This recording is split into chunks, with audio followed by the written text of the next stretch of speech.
Welcome to the Quantum Biology Podcast, where we break down the practical strategies of the emerging science, starting with healthy light habits and going wherever the quantum superhighway takes us. This is your host, Meredith Oak, QBC co-founder and executive coach, with a friendly reminder: podcasts are conversations, not consultations. Though if you're looking for one, check out our practitioner directory, or if you are a practitioner, we have an upcoming certification launching July 17. All the info is on our website, quantumbiologycollective.com. Dr. Max Gulhane is a family physician based in New South Wales, Australia, and is the host of the wonderful Regenerative Health podcast. Early in his career, Dr. Gulhane observed the failure of the pharmaceutical-based medical model to adequately address chronic illness and prevent disease. And he began a journey, starting with diet and leading to light, to understand the best way to manage the common complaints and illnesses he was seeing in his practice. In this episode, Dr. Gulhane explains why light and circadian rhythms are so important, why we need a nature-based light-dark cycle as the foundation of our health, and why most light bulbs are the equivalent of junk food. We cover a lot of other ground in this conversation as well. Those are the key points. Enjoy. Welcome, Dr. Max Gulhane. It is an absolute pleasure to be doing this podcast with you. For anyone who doesn't know, Dr. Gulhane is the host of his own podcast called the Regenerative Health Podcast. It's excellent. I highly recommend anyone. If you like this podcast, you will like his. So if you haven't checked it out, go ahead and do that. There's some great episodes on there. So Dr. Gulhane, tell us a little bit about your background, what you did traditionally, and then how you sort of made the pivot into this weird and wonderful world of quantum and circadian biology. Yeah, thank you so much, Meredith, for having me on, and really respect what you're doing with the Quantum Biology Collective here. So I'll give you an idea about how I got into this. I've approached quantum health originally. My health journey was through a dietary stuff. The short story is that I essentially had quite bad acne that I developed in my early 20s, a bit later than everyone normally gets skin problems. And what I found worked really effectively for those symptoms was a low carbohydrate and then a carnivore type diet. And that kind of journey was precipitated or, hurried along by my encounter with the healthcare system, with dermatologists and general practitioners who were, very, very readily and very able to prescribe medications, but didn't discuss lifestyle in any real meaningful way that would effectively move the needle. So I guess, like a lot of the listeners that are tuning in or listen to your podcast, it was a situation of the patient working out how to treat themselves most effectively and not getting that information given to them, which I think is, that's one of the key problems that I'm hoping to try and help with both with my podcast and events and things like this, is because it shouldn't be up to the layperson to kind of wade through, all the dietary, light, circadian stuff themselves. I feel like that's the goal of the medical profession, is to actually be able to heal people. And we were talking off air a little bit about your health journey, and it's onerous. And luckily, I had a medical background. I was going through a science degree. I was going through medical school. So I guess I had the scientific and intellectual training to kind of make sense of things a bit quicker, which was helpful. But the problem kind of still exists as well today, is that it's not as easy as it should be for people to access and be supported with with best practice kind of lifestyle advice. So along this period, I went through a a couple of heavy medications for acne. Some of your listeners might know of Roaccutane, which is a isotretinoin, and it's quite a heavy medication. And after that, I kind of just basically stopped it because I was having some mood side effects. And around the same time, I was experimenting with things like plant-based diets, and I guess following what was supposed to be the mainstream's endorsed approach to treating any health condition is go plant-based. Had a very, very adverse reaction to that after about 8-9 months. And then, found low carb through, there's I guess it's quite similar to what you're doing. It's called Low Carb Down Under. It's a accumulation of videos that by doctors that help people inform on this kind of topic. So you're really a parallel of that resource, but from a quantum point of view. And then got onto carnivore, which I found was really, really, really helpful. I guess how I got into the light stuff is that amongst the whole intellectual, I guess you could call it a battleground on Twitter. There's different factions and there's different like warring parties. And Dr. Jack Kruse is an outsized figure in this kind of in this arena. So I'm not sure exactly how I found him, but someone must have linked him a video, and I basically went down my own kind of rabbit hole because even though I'd experienced such benefits on carnivore, I wasn't necessarily happy to just say, okay, that's all there is. And I get a feeling that some players in the health space are content to hit an intellectual boundary of a dietary paradigm and not progress any further.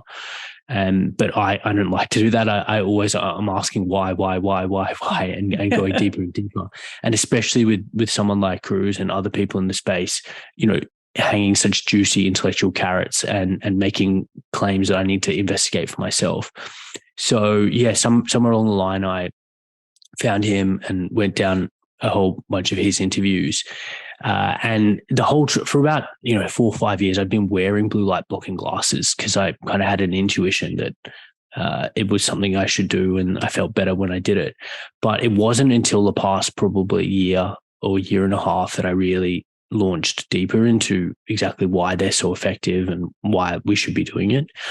And then this has kind of culminated, and I started my podcast in December, and then I met someone at a conference, and they introduced me online to Dr. Kruse, and then I've recorded my Kruse series. There's 3 podcasts in that so far, and then subsequently interviewed Carrie Bennett and kind of engaging and really now delving into the quantum side of things.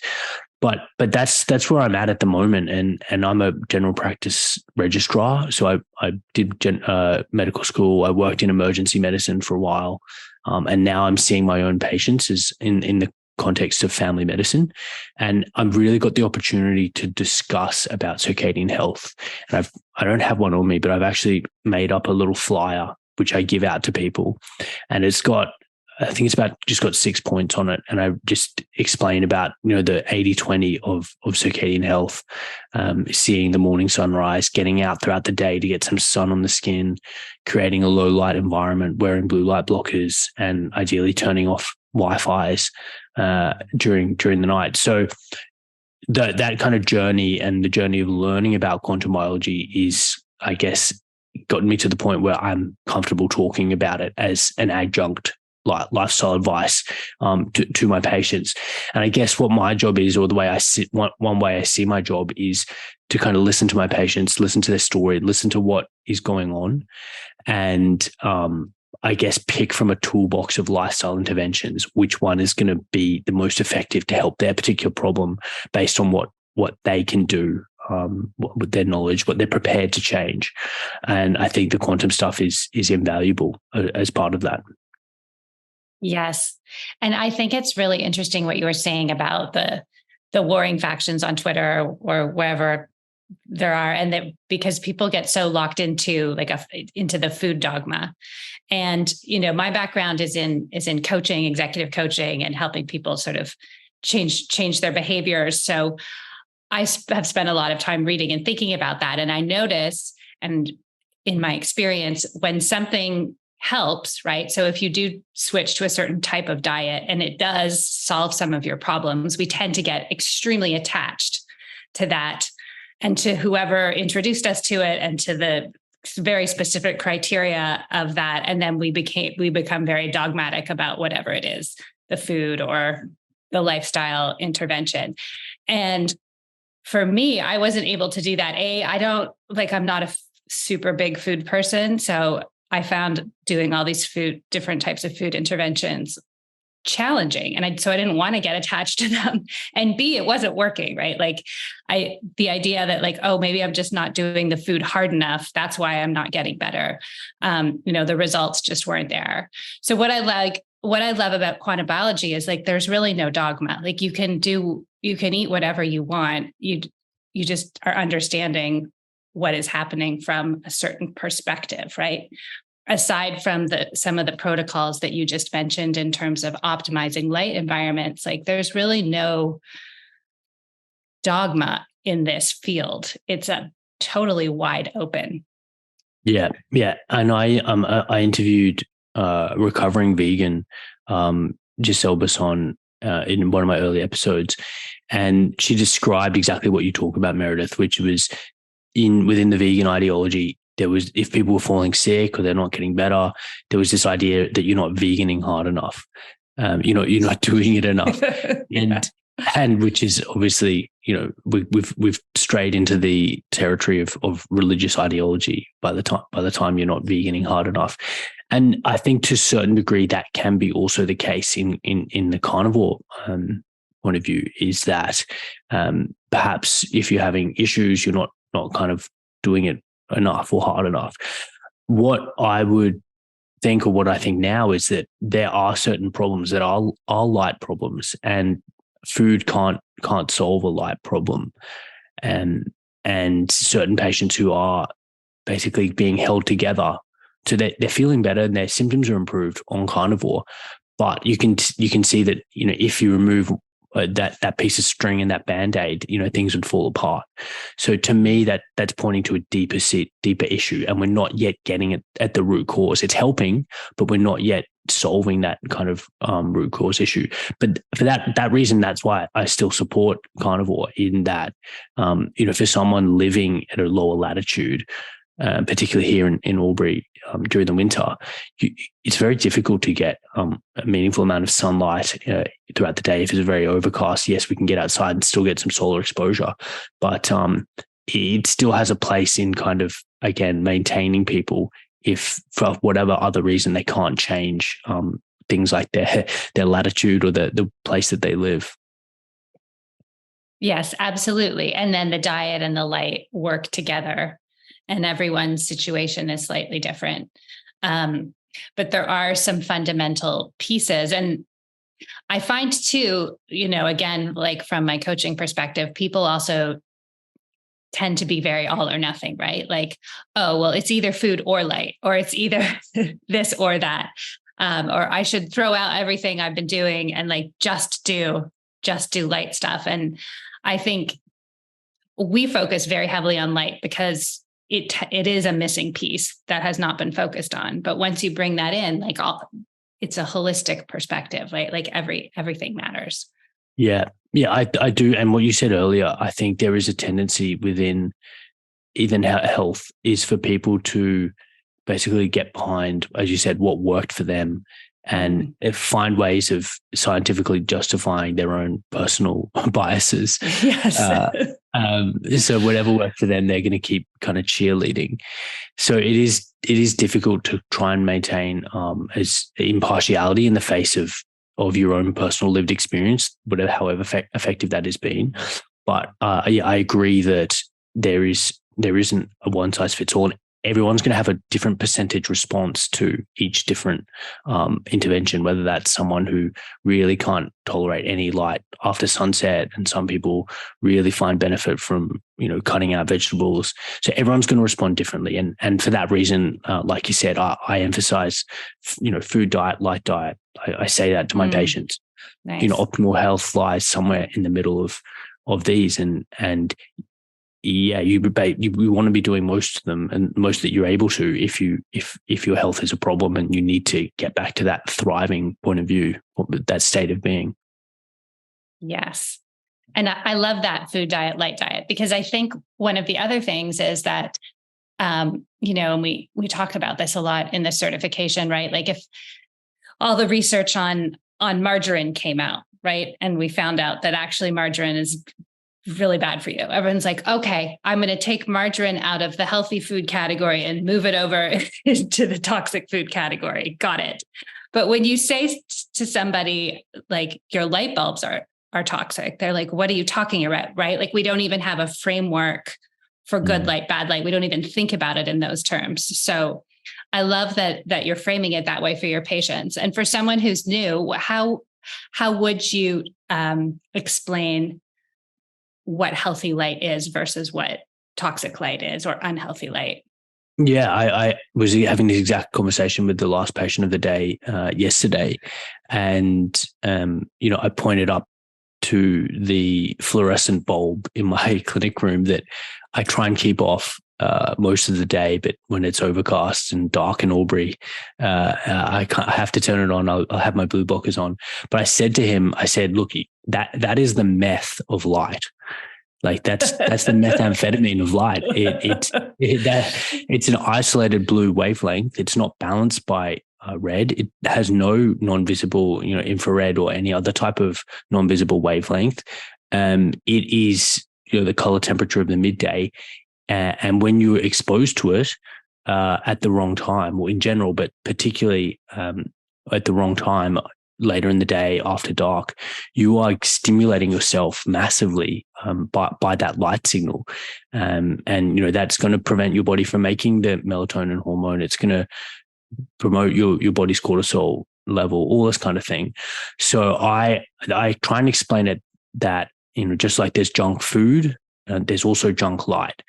And it's a highly refined form of light. And this is the way that I explain food products to people is, if you're eating something that's processed, anything that's processed is by humans is going to be bad for you, whether it's processed wheat, processed seed oils, processed coca leaf, anything that humans have refined and purified is suboptimal. And that analogy, I think, maps beautifully onto light as well.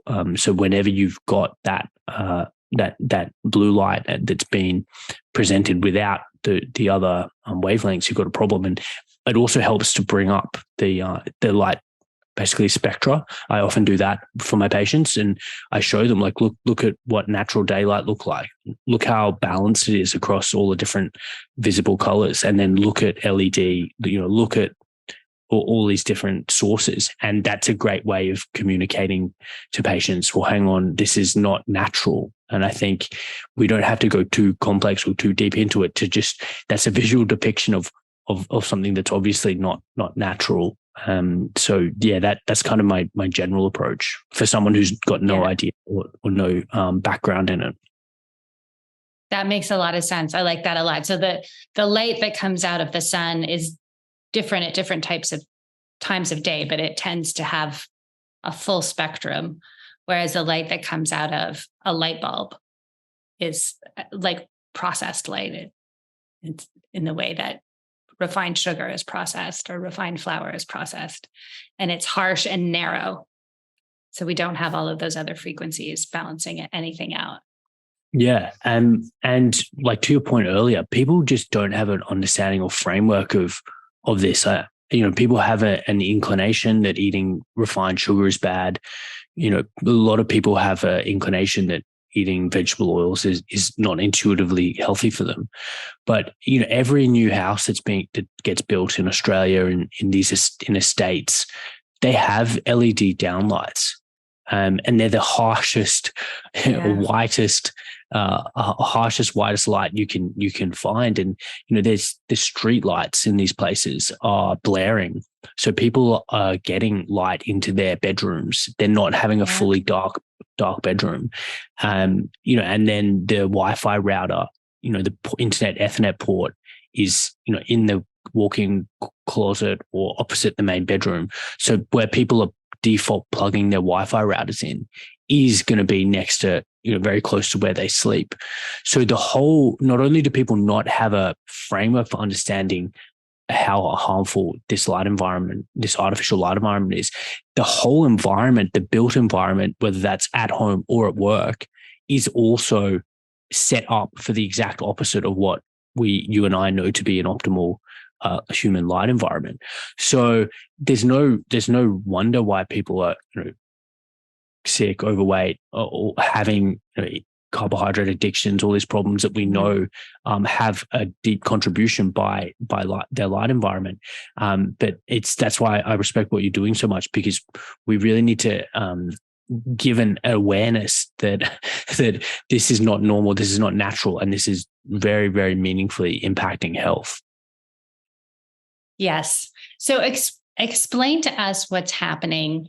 So let's start with the harmful piece, and then we'll talk about the healing piece, which would be, going out in natural sunlight, especially in the morning. So the harmful piece is I come home from work at the end of the day. It's starting to get dark out. I throw on my overhead LEDs. I turn on the television. I'm scrolling on my phone. And I do that till like 11 o'clock at night. And then I shut it all off and go to bed. And there's still some of those super harsh streetlights coming through the cracks in the blinds. And it's not quite dark and I can still kind of see, but whatever, that's the way it is. And then I wonder why I'm not sleeping well. So if that's my sort of environment, what is that light doing to my body? What is the effect? Yeah. So I think of it as you're basically not giving your body a break. You're not allowing your body to recover. And the reason why is because prior to the invention of the electricity grid, the only sources of light that we had, were candlelight, firelight, after dark. So, and prior to, organized civilization, for the millions of years of human evolution, we were adapted and evolved to having periods of distinct absence of light. So we had sun rising, we had a changing but balanced exposure to sunlight with visible and non-visible spectra that changed and modulated throughout the day, that was in a constant state of programming our biological functions. And then it ended and there was complete darkness. And during that period, the body was able to go into its, nocturnal or its sleep mode, with a whole bunch of hormonal actions taking place, particularly the release of that melatonin hormone from your pineal gland. So that's kind of the norm. That was what allowed us to exist, and that's what we were adapted to. I think that's the key point. What is normal? What is natural? What does our biology need? And that was it. It was absence of light at dark, and it was constant exposure to natural sunlight frequencies. So with the invention of the electric grid, and then we'll fast forward all the way up to today, the presence of that artificial light at night is preventing us from accessing that normal light absence period during darkness that we need to recover. So when that's occurring, we're not making melatonin, we're having cortisol elevated, we're not recovering, and we're sending critically the wrong signals to our biology about how to program the entire organism. So that's how I think about it at a very high level. Again, it's just like people in this society are used to eating every 2 hours. What was evolutionarily normal? Well, that we would have periods of fasting where we didn't have any food. So that yin and yang, the absence and the presence, absence of food, presence of food, absence of light, presence of food has been lost. And now we're constantly just sipping from the Slurpee of artificial light, all through the night.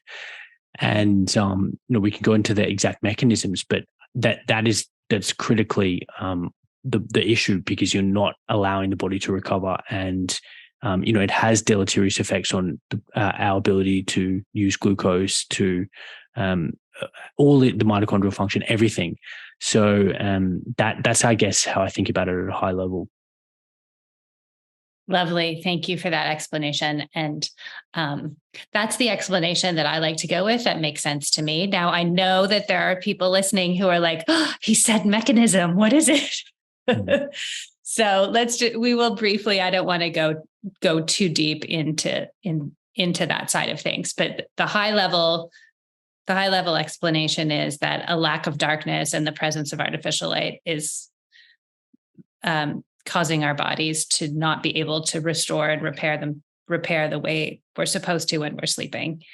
So what is the mechanism at play there? Just briefly, we don't have to spend too long here, but I know if I don't ask.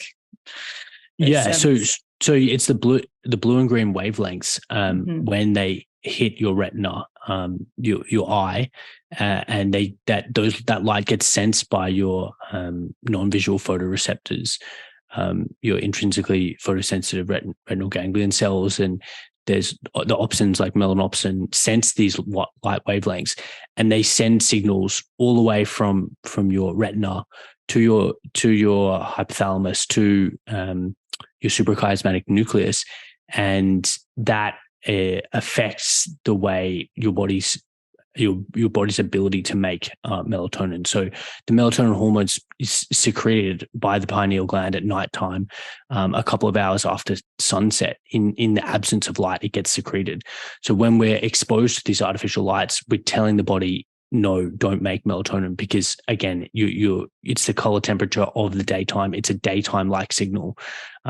So you don't get that dump of melatonin that we're supposed to make appropriately. Plus, people haven't seen this morning sunrise because their first light that they've seen has been their phone when they're woken up. So the programming, the coordination of the circadian signaling from the beginning of the day all the way to the point at which they lay down is being disrupted and is being confused. And in the absence of, melatonin is not the only hormone, but there's a reason why shift workers have increased risk of cancer. There's reasons why vitamin D deficiency is associated with all these cancers and ischemic heart disease and all the rest, because it's a proxy for sunlight exposure, and it's a proxy for the appropriateness of one's circadian rhythm. And when those things are disrupted, then again your endogenous antioxidant system, which is governed by melatonin precisely, is out of whack. And melatonin is not only secreted by the pineal gland. There's melatonin made in your mitochondria by your cells during the day on exposure to infrared and UVA light, and that melatonin is locally having an antioxidant effect. So if people are not getting daytime sunlight and they're also exposed to artificial light, they're having the double whammy of lack of exposure, lack of secretion of that local daytime melatonin and the nighttime melatonin.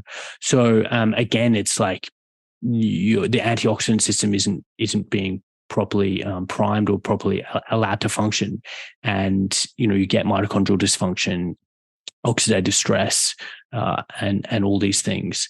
So that's I guess again focused on the actions of melatonin, but that is how I think about it particularly. Yeah. Okay, so these are all the problems that we're causing in our system by not having a sufficiently dark or dim light environment in the evening and while we're sleeping. So what is going on when we go outside in the morning, particularly at sunrise or UVA rise, that those first few hours of the day? How is that helping us? Yeah, I see it as the signal. It's like it's almost like the band or the orchestra is getting the cue to all start playing at the same time. Otherwise, without that coordinating signal, everyone's kind of still warming up, playing odd notes at the wrong time. But the critical aspect of that morning sunlight through visible and non-visible light, and later, as you said, the UVA comes in later in the day, is that we're basically pressing play on on all our bodily processes and getting them aligned and coordinated to start. I love how Dr. Jay Montgomery describes it. It's like that your eye is one of the it's a most powerful neuroendocrine organ. So what people I guess would benefit from understanding is that eye is sensing your light environment.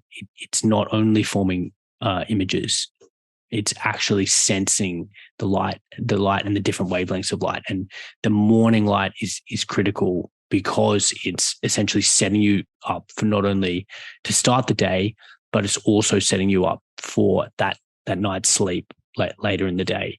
So I talked to Kerry Bennett about this, and we made the comment that if cutting out seed oils is the 80-20 of nutrition, then getting morning sunlight is probably the 60-40 of circadian biology, just because of how important it is in programming everything.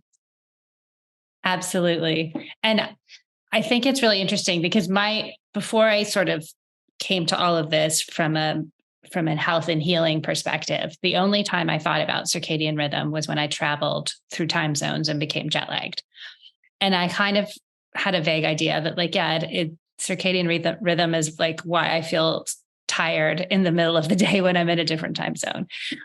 But I had no understanding. And even some of the foremost experts in circadian rhythms had no understanding of just how critical having a regulated circadian biology is.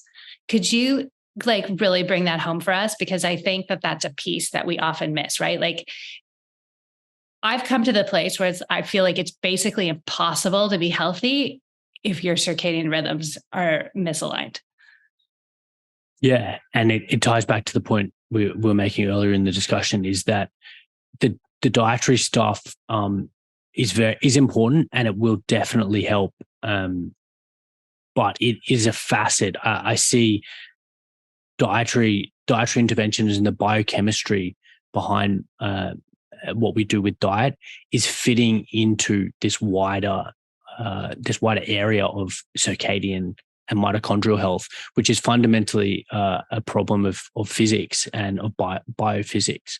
So the point is that all these bodily functions do have a circadian regulation. And, I talked to Dr. Jack Cruz in my podcast series about POMC. And for the listeners, it's essentially it's a gene that's expressed in a bunch of neurons and a bunch of places in the body, but it has all these different products that get made when we're exposed to UV light that govern metabolism, they govern the stress response, they govern addiction centers. So the key part about why people are eating so much, we talk about the hyperpalatability of carbohydrates and sugar addictions and the breakdown products of linoleic acid, which all are undoubtedly playing a role in food addiction.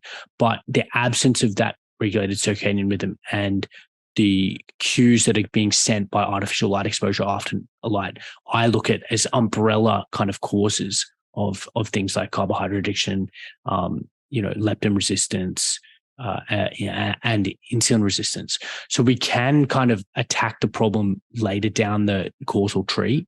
And it's not to say that won't work. I mean, I just helped a patient halve his insulin dose, and we've only, we're doing a low carb diet.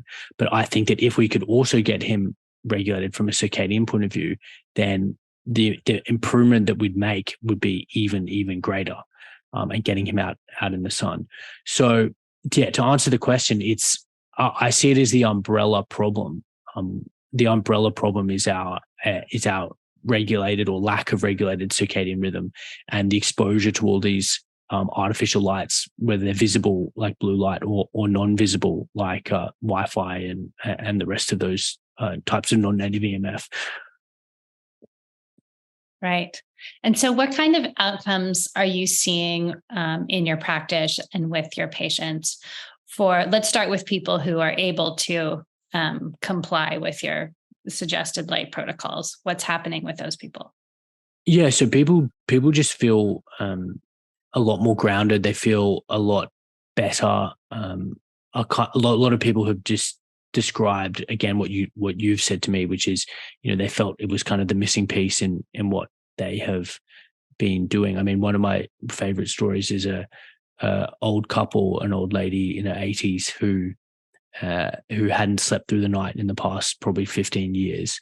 And I just said to her, look, because I'm a little bit careful with the elderly with the low light environment, because I don't want them to fall over after dark. But I just said, go like sit on the porch and see the sunrise every morning without any kind of glasses on. And just sitting out there with her husband every morning was enough to, she came back ecstatic that, she'd slept through the night and was sleeping through the night for the first time in, over a decade. So really simple and nothing fancy. But those type of stories are very, very common. And people are finding that, often I'm seeing a lot of patients who perhaps have been through naturopaths, and a couple maybe functional doctors, and they're on a list of supplements, and that no one's talked about their light environment. And again, it's like, we can add all these things in, but maybe your listeners have read Nassim Taleb. He's got a concept of via negativa, which is first remove the bad before we add things on. And I think removing that or improving that light environment should be, in terms of order of operations, it takes precedent before we add, a list of expensive supplements. I really come to think that as well. And again, when I first got into that, like I was saying earlier, we have that all or nothing thinking. I was like, I'm never taking a supplement ever again. It's all about light. So I've now sort of softened that stance. And I do think that supplementation has its place. But as you said, after you've optimized your light environment, because how can a practitioner even know what supplement would be useful to somebody if their body is in total circadian chaos, right? If they're totally dysregulated, if they're not if you put someone on a melatonin supplement when the problem could be fixed with light, you're not solving any problems, as you pointed out. Yeah. And the point I wanted to make as well is that, the light part, the signals like the retinohypothalamic tract that goes from your eye to your hypothalamus, that projects to your pituitary gland, and the regulation of all those pituitary hormones is influenced by our light environment. So it's not just the pineal and the melatonin, but everything along all these axes, the ovarian, the adrenal, everything, the thyroid, all these axes have an influence by light signal, and the coordination of a lot of these hormones, which follow diurnal curves, is influenced by the light environment. So, and the other point, Meredith, is that this is not like hoodoo, or it's not like this is not science that exists. If you look in PubMed and you type in these findings, there is a massive body of scientific literature that is describing everything that we're talking about. And as is the case with a range of lifestyle medicine, is that scientific foundation is simply not being translated or applied in a clinical practice setting.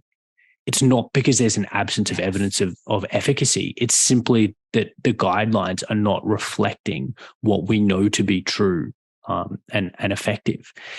And we say the same thing in the dietary kind of low carb paradigm there's lots of different reasons for that.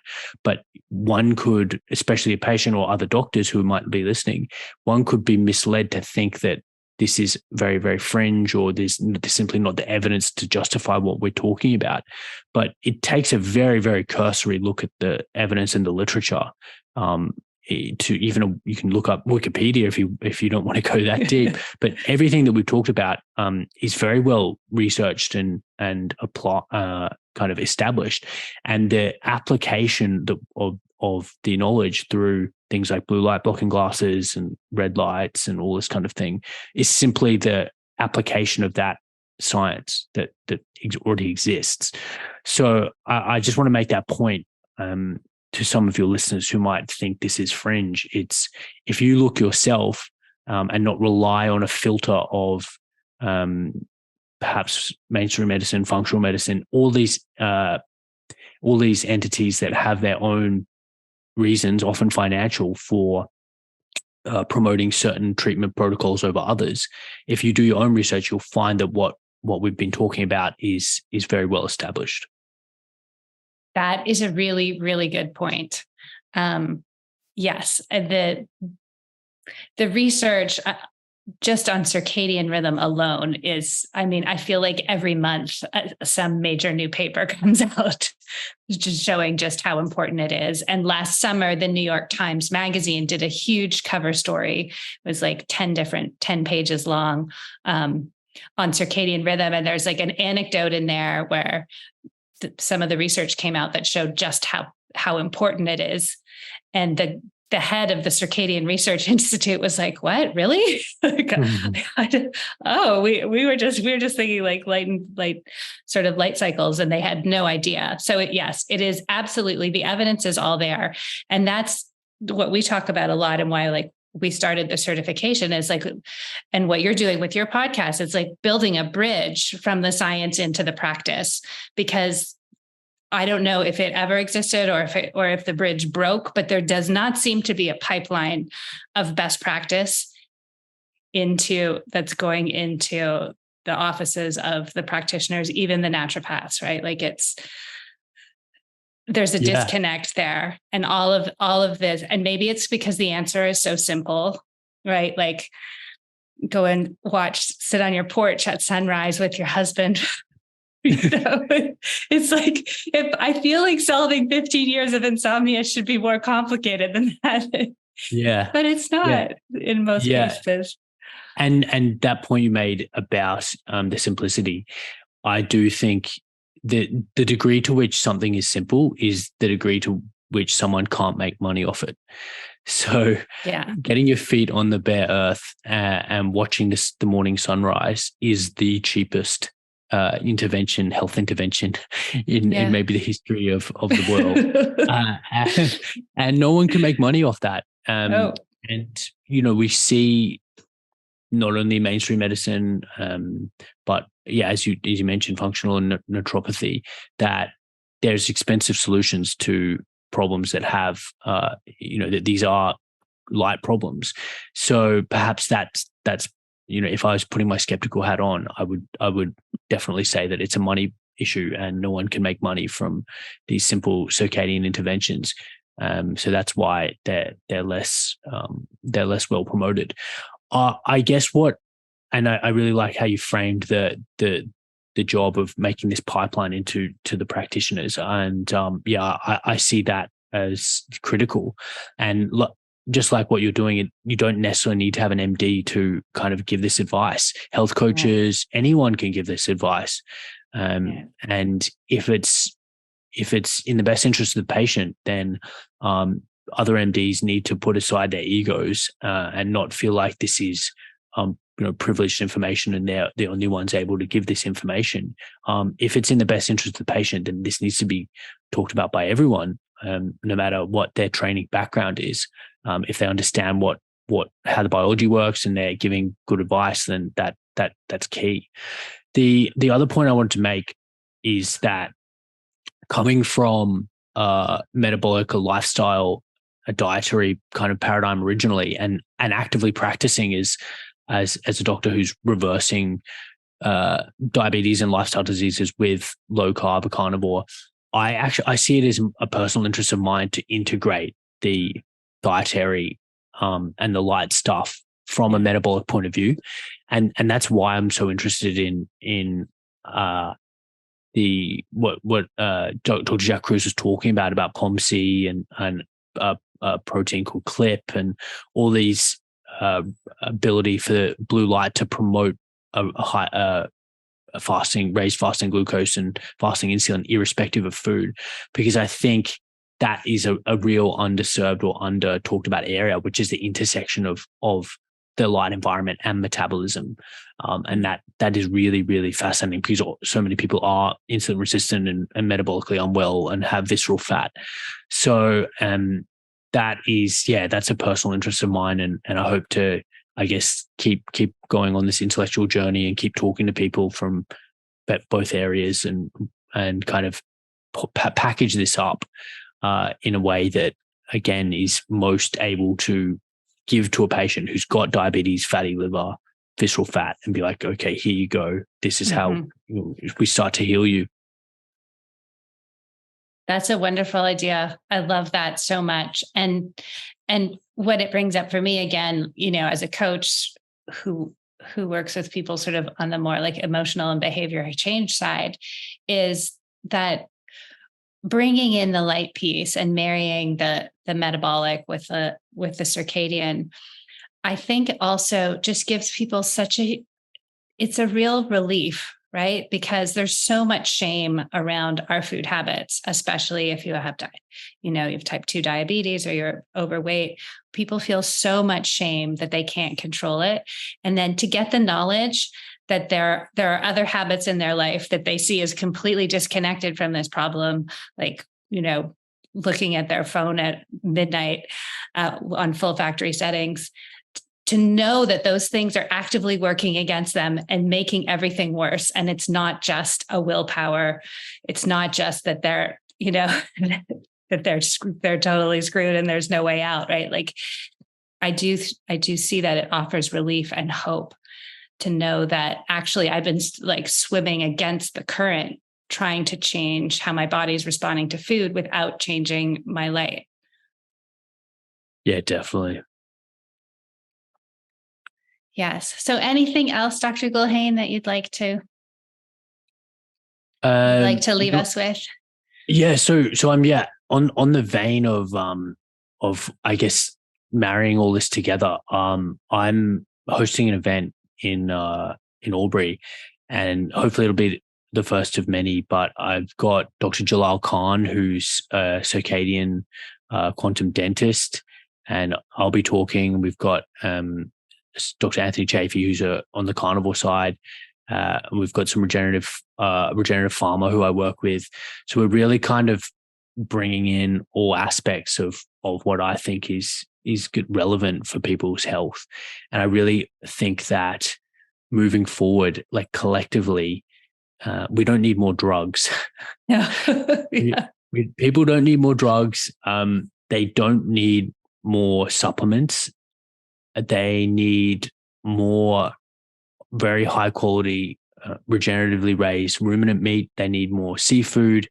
They need more circadian regulation, and they need less Wi-Fi and less drugs. So that is, I guess, an angle that I'm really excited about in the future. And I think that optimal health for everyone, for the population, for reversing this chronic disease epidemic, for reversing the metabolic disease epidemic, for addressing all the fundamental problems, rising cancer and dementia rates, everything, in my mind, this is just my opinion, lies in this confluence of, an optimal human species appropriate diet of unprocessed food rich in animal products, and a highly regulated circadian rhythm, the absence of artificial light at night and morning sunrise and everything like that.